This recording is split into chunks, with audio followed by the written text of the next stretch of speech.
Hey everyone, this is David Lang. I'm at Open ROV headquarters. I'm doing another one of these Explorer interviews with some really interesting folks. Today I have Paul and Sean from Hello. CSU Channel Islands.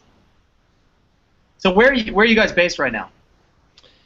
So our mainland campus is in Camarillo, California, which is about halfway between Santa Barbara and downtown LA, Okay, in, cool. in coastal California. Awesome.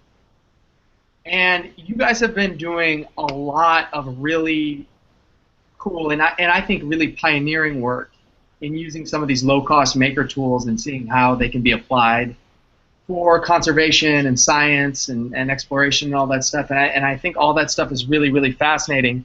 But I want to start actually in a different spot, which is this oil spill. You guys are right in the thick of it. So I don't know, maybe I can hear from you because I'm reading articles about the oil spill in Refugio State Park, but maybe you guys can give me an update of what you've seen and what you've been through in the past week. So I'll give you a quick overview, then Paul can tell you what he's been seeing the last couple days. But essentially what happened was we had this thing called the 1969 Santa Barbara oil spill, and that caused all kinds of interesting policy changes and all kinds of neat things. One of the things it really did was put a really bad taste in people's mouths in the Santa Barbara Channel for oil spills. And so what we did in the 1980s was pass some laws, change some rules, and essentially try to, as much as possible, stop using tankers whenever we could to move oil around the Santa Barbara Channel, and instead try to push as much oil movement into pipelines. And so the pipeline that broke a week ago today was a consequence of that. And so basically what happened was this is a pipeline that was, we have a thing called Pacific Coast Highway, which is also called Highway 1, that goes right along the coast. In our part of the world, it goes literally right on the coast, right on the cliffside. And there was the ocean, then there's PCH, and then just a couple hundred feet to the side of PCH and the landward side is this pipe in the ground, and that essentially broke. This will be a very interesting spill for a couple reasons. One, we're going to know pretty much exactly what happened. So today they started excavating the pipe from the ground, but in 2013, the agency that regulates these pipelines changed, and it became the Federal Department of Transportation became the default entity that's in charge of it, and they require every 2 or 3 years for these pipelines to be inspected. And this was actually the exact time this pipeline was supposed to be inspected. So they went a couple months early, and they did a bunch of pressure tests. So they have all that stuff, and it's literally sitting on somebody's desk. It was sitting on someone's desk the day the pipeline broke. So normally these things happen, and you're like, damn, I wish we knew what was going on in that pipe. We actually will. We don't know right now, but somewhere somebody knows. So we'll know about that. So basically the pipeline broke. About 100,000 gallons of oil spilled onto it's sort of like a little ravine on the side of the hill, on the side of the freeway, pooled up, and then that filled up this little pool, and then eventually it got so high it filled into a culvert, and that culvert went underneath the Pacific Coast Highway, and that's what started to dump on the beach. And so that was about 20,000-ish gallons of the 100,000 gallons. So that beach right there, Refugio State Beach, is heavily oiled, and then some oil got off into the water. And the most recent data I've heard is the slick has been changing. It's sort of two-lobed, but so the beach is oiled, and there's this oil slick that's sort of stretching out into the ocean. And so, but 80% of it was contained in that area. On the landward side, right? Yeah. So you know what? There was an oil spill in San Francisco San Francisco Bay before I got here, but I've never seen one of these things. Maybe you could just kind of walk me through. What does it look like? I mean, when you come across this, I'm assuming both of you guys have been down to check this out. What does it smell like? What is the visuals? Well, the first thing is you don't see it. The first thing is you smell it from really far away, and it's really, really powerful. So. For example, the very first day, about 14 hours after the spill happened, we were sampling our first beach, which is called El Capitan, which is about 2 miles south of where Refugio is. And so we smelled a little bit then in the waters, just sort of around us. It was mostly floating out in the water. It wasn't to the beach yet at that point. But later that day, we went up the coast and went to where the actual rupture happened, and I had a headache. Somebody else, Paul, did you have a headache? No, I didn't have a headache, but it was quite a pungent smell. Some of the film crews that were, some of the TV crews that were filming us, one of them said that one of their cameramen, man or woman, I can't remember which, actually got sick and wasn't feeling well. So it's a really, really just nasty, kind of horrible or volatile organic kind of smell. And then it looks like brown snot / baked nasty black ooze kind of stuff. And is it all over? Is it just, it's kind of isolated? You see it in different blobs? What is it like? They've been scraping it up. They've been scooping it up. So, but before they started scooping it up, yeah, it's pretty much over. On that one beach, it's over everything. So the sand will look like black. What it look like you took a bunch of molasses and dumped it over, and then sort of partially rubbed the molasses off. So some of it is a little bit thin, but then a lot of it's thick. That kind of stuff. And so, is this your job? I mean, are you guys supposed to show up and help with this? I'm like, what? Our job is to be crazy science dudes. So that's what we're being, crazy science dudes. Paul, is this your job? Yeah, actually, well, in my job description, which is quite descriptive in quite many different arenas, yeah, this definitely falls in the characteristic. We're definitely able to respond to natural disasters. We're environmental scientists, so of course anything that deals with the environment, we want to be there to characterize the impact or the change. So yeah, so we're really lucky in that we're at a university, so we have the flexibility to sort of turn on a dime should we need to address some problems. But having said that, so my background, the very first job I had in science was studying what's called produced water, which is the sort of junky, toxic water that comes out when you pump oil out of the ground. Mm-hmm. And so I've worked on oil spills and things like this for a long time. But the other cool thing about our campus is that we're really student-centered. And sometimes people hear that and they say, well, every teacher is student-centered, or every university is student-centered. And to an extent that's true, but we really, really, especially in our department, which is this crazy, crazy long name department called Environmental Science and Resource Management, our school and then our department is really, really student focused. So we involve students in every aspect of all of our research. So the open ROVs are but one example, but you know, I'm sort of the fat, old, bald professor guy that sort of sits in the back and goes, we should probably do this. And then Paul's like, well, this is how we do it. And then he talks to his students, like, and all of a sudden they're doing stuff. They're building things. They're 3D printing things. They're like, what if we weld this onto this? And what if we do that? And so we try really hard, within reason, to create fun spaces and interesting spaces where these guys can learn these really, really key skills, but not just for the sake of building things, but actually you know, targeting specific applied questions. So the other thing is we do all of our research, or almost all of our research, is applied. So it's easy for folks to see the value of the work we do. Whereas sometimes when scientists are more basic or pure research, it's sometimes harder for some people to understand the worth of that. And so we're kind of spoiled in that we work on restoring wetlands and measuring how many fish are out there and saving endangered plants and stuff like that. Well, I'm really jealous because we always follow along with Paul's posts, and we're like, "Wow, look at he's doing!" We're eagerly anticipating what you guys are going to do next. And if I was a student, I would certainly like to be there. I think, from my perspective, you guys are really on the bleeding edge of something, and that is taking all of these new tools like 3D printing and ROVs and drones and doing all this stuff, and saying, how do we actually use this in the field? And those questions are, nobody knows the answer to them. I mean, for a long time we've had access to these tools, but only a few people have been able to afford them.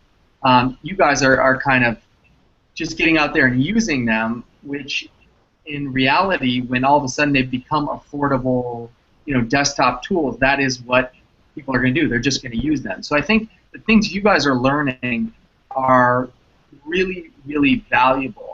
And I want to bring it back to the oil spill because this is an area that you guys are familiar with, right? I mean, this is right along the zone that you guys have been studying, have been testing out those tools. So I was just talking with this reporter, and she was saying, oh, this one environmental advocacy group, they were thinking they'd really like to put a camera down underneath the water and see if there's oil. Wouldn't that be cool if there was a way to do that? And I said, yeah, we're probably doing that in a couple days. And so it's fun to be able to play around with stuff. And it's dangerous when academics say this kind of stuff, but there really is something that's changed in the last year or a couple years. And so with Paul, Paul's an incredible mechanic and electrical wizard and all that kind of great stuff, which is a massive part of this. But it really is something is really different now with open ROV type technology, with Arduino stuff, with Raspberry Pi, with the miniaturization, the cell phoneization, and the low power demands of this stuff, and the ease with which we can program it, and the key part is having these 3D printers. So we're a little teeny small school, right? We don't have a big massive engineering program with a CNC machine that just a few years ago, if we needed something, we would have had to print it up. And so the story I like to tell is, so last semester I was unfortunately the chair of my department, which is totally scary. And so I have a gazillion million students in my lab, and so I went down to the lab, and Paul was showing me an attachment he made for our open ROV, a laser, a sight thing, and he showed it to me. He says, "Yeah, this, and then we can hang the GoPro off this," and he shows it to me. There's this 3D printed part, and I looked at it and said, "Oh man, that looks a little thin." And we're like super crazy poor. Like if we lose that GoPro, we're screwed, right? So no, that's not going to work. But then because I was chair, I was hardly in my lab, and so I'm turn around to leave, and then all these other students, Dr. Anderson, how do you identify this insect, or what's this thing with this bat poop, or So I start answering the question, and then my family's like, where is he? They're supposed to be home for dinner, and blah blah blah. And so as I was leaving, this is now 45 minutes later. As I'm leaving, Paul walks in and he goes, well, what about this? I said, it's this green piece of plastic. I said, dude, I told you, the walls are too thin. You got to be a couple of millimeters thicker to hold the GoPro. He says, no, I did that. I said, what? He goes, yeah, no, I made them all thicker like you asked, and here it is. And he had made a whole other part in 30 minutes. And it's hard to say how big a game changer that is for us, for a little small department that doesn't have a lot of money, that doesn't have a lot of deep pockets or an engineering department where we can just go ask someone to fix something. And so essentially everybody needs a Paul and everybody needs a 3D printer, and then you guys can rock your open ROVs no problemo. Well, this is one thing we've realized, and Eric, my business partner, said it to me one day. He said, David, I think the maker movement and the science community are on this collision course. And I think that ever since he said that, it's really made a lot of sense, because now I meet all these scientists who are saying, wait, you mean I can make this that'll allow me to do this? And makers are like, yeah, of course. And then the makers will say, wait, you mean if I make this, then I can go and learn and ask this question? And it's this really cool feedback loop where the makers start asking interesting questions, and then the scientists get excited because they realize they can build these things faster. And it's a really cool thing. And I don't think anybody really knows where it's going to go, but everybody senses that it's this really interesting direction. So one more thing about the oil spill. So Paul and I had traded a few messages. I almost drove down there because I really want to drop an ROV in to see what this looks like. Because I couldn't think, when I think of oil spills, I mean, for me they've always been headlines. I've never actually seen one. And so I only think of, seabirds covered in oil, which those pictures are really gut-wrenching, and they really draw you in. But I would love to see what is going on beneath the surface. And I think a lot of people feel the same way, and I can't really remember or recall any footage of anyone who's done that. And so Paul and I were trading these emails saying, can we do this? And it sounds like you guys are working on actually making that happen. Yeah, so the 1969 Santa Barbara oil spill, which was the last major oil spill to happen in this area, really was a watershed event. And it not only did it lead to all this environmental policy and a whole lot of things like that, but it also really, for the viewers here, it really set the whole narrative for how we think of oil spills. It set up the whole narrative of the bad, evil oil company, and the saintly little environmental group. It set up how the media portrays oil spills. It set up so every oil spill since it's the classic vision of the oil spill is the oiled seabird, for example, from after the Santa Barbara oil spill. Right. And it just goes on and on. Really, there's a whole interesting sociology. But the other thing it did was it not only did it affect how the public sees oil spills, I would argue it screwed up how we scientists think of oil spills. So ever since then, we've thought of the skin and the edge of the ocean as where the oil spill's happening. So it's on the surface where the whales are trying to breathe, where the birds are trying to dive through, and then it's on the edge where it's hitting the wetlands or the beaches or the rocky intertidal. And those are problems. Those are real things that are happening. But there's a huge amount of potential toxicity that happens in the water column, and then it happens down deep.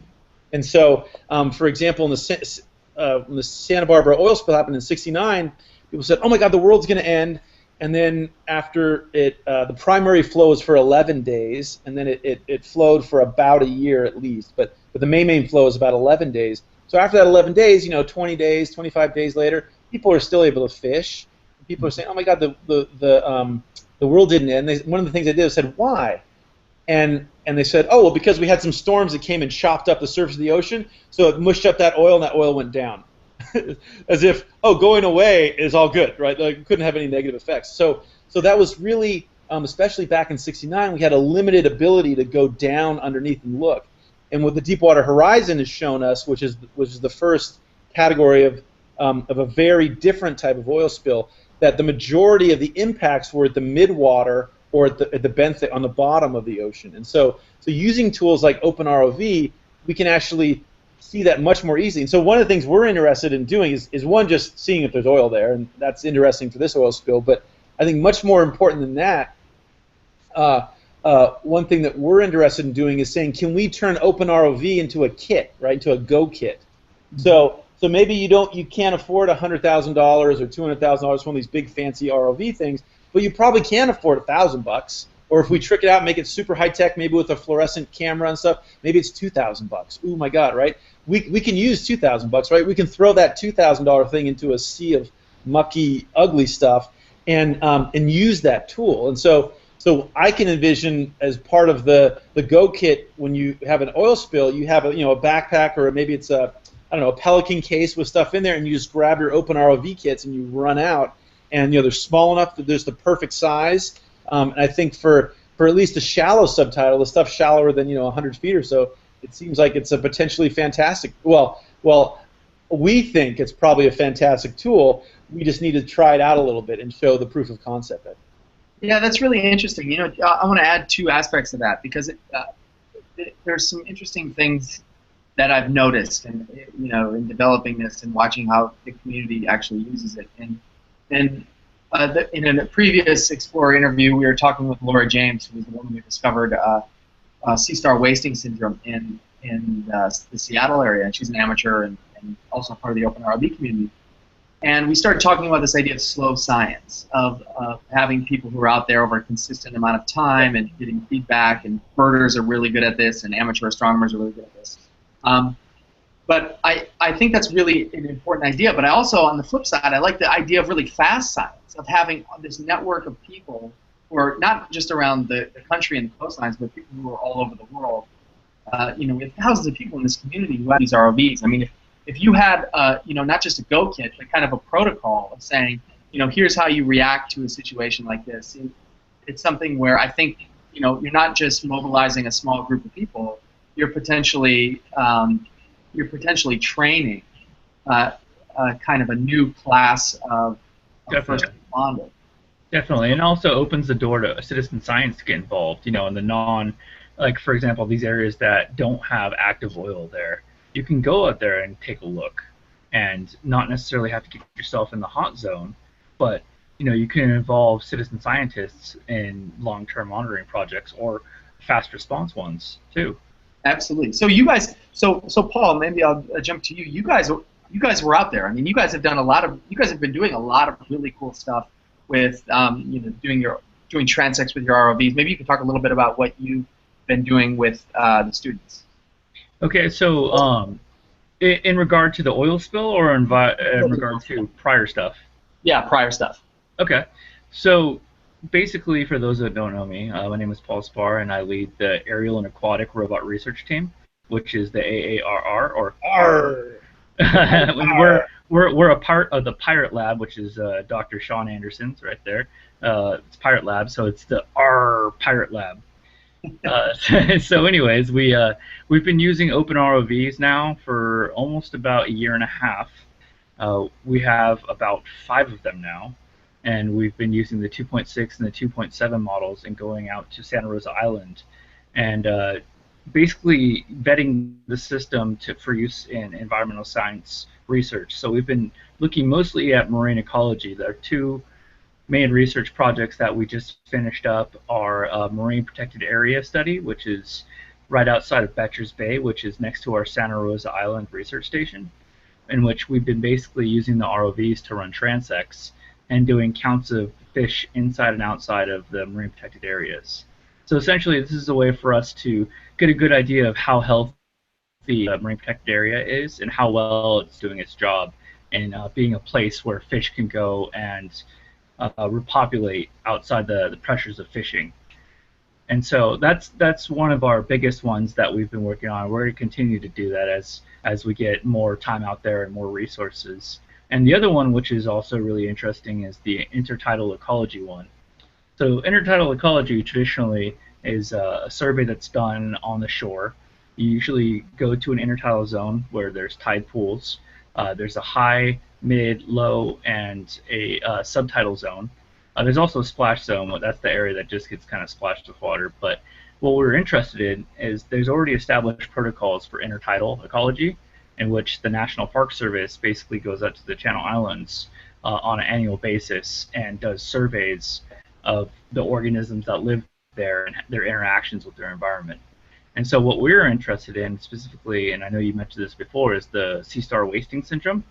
One of the things we were kind of interested in looking at is if the sea stars are retreating further into the subtidal zone. So you see them a lot of the times in the low intertidal zone, and we were wondering with the sea star wasting syndrome if they were going a bit further. We're also curious about invasive species and how they affect the low intertidal and the high subtidal area. And so what we did is we developed a system in which we take the open ROV and we have a mount that ratchet straps on either to an inflatable boat or a kayak, and we're able to take 2 monofilament lines, which is basically a fishing line, and we're able to attach that to the shore in the mid-tide zone, go out with the kayak or with the inflatable boat, and then send in the ROV kind of on rails. And so the reason why we do this is because the rocky intertidal zone where we're looking at, it's very rocky, it's pretty decently shallow, has a lot of seagrass, and it's very dangerous to send in divers. So these areas are actually seldomly surveyed. And the other benefit of that is you get the consistency. If you know where you're going, I mean you're getting the same area over time. So that's pretty cool. Action. And give us a good view of what's going on underneath the waves. So it's a brand new thing that's never actually been tried, and so we actually just successfully trialed the open ROV the last time we were at Santa Rosa Island. And so finally, the last thing that we're doing is we're working on doing a marine life behavior study in which we're taking our open ROVs. We're kind of disguising some of them. One of them we're working on making it look like a manta ray. We're doing different colors, different motors, and seeing how the fish populations respond to the ROV's presence. And so we're looking for FADs, which are fish accumulating devices, where there's fronts. So when you're looking at the ocean surface and you see kind of a disturbance that's not quite from the wind, that means there's something under the surface where the current is kind of touching, and it's making the water a little bit turbulent in that area.